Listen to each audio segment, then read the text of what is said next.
Welcome back to my series where I analyze, thematically, which major characters should die in Stranger Things 5.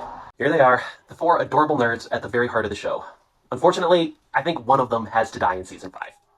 As I established in an earlier video, Dustin can't die. The fans, me in particular, would revolt. The show's also made it pretty clear that Lucas can't die either. His character checked all the character arc milestones in Season 4. He proved that his loyalty lies with his nerdy friends instead of the cool basketball players. He sacrificed himself for Max, and he generally came out of it as a mature and self-assured human being.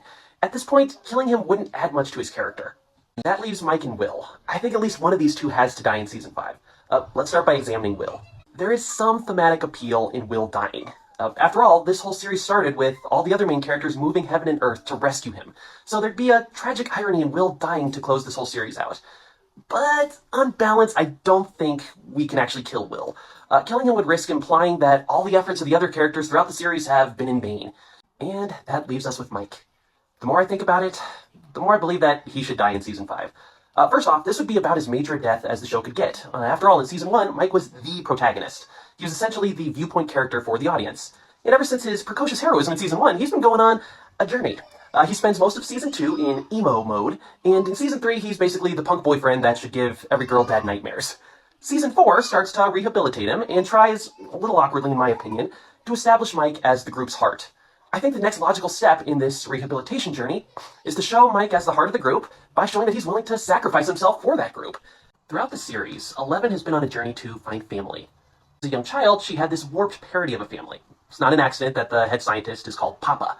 Then in Seasons 2 and 3, she gets a taste of family with Hop. Then in Season 4, she has the makings of an actual family. Joyce, Will, and Jonathan. In other words, Eleven is seeing a gradual movement toward real family. A family who loves her unconditionally, and a family where she doesn't have to feel fake or hidden.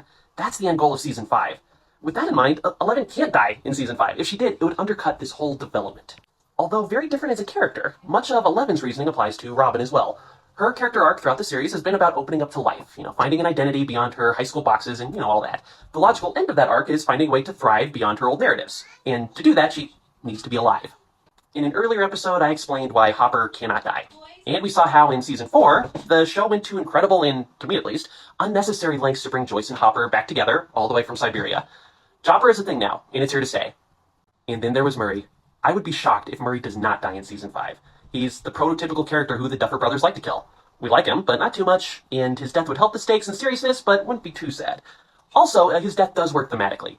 When his series intro happened, he was literally bunkered into his own fortress of solitude. This has gradually changed throughout the seasons, and he's come progressively out of his bunker, and even put his own life on the line to save others in Season 4. The logical final step is for Murray to heroically sacrifice himself to save his new friends.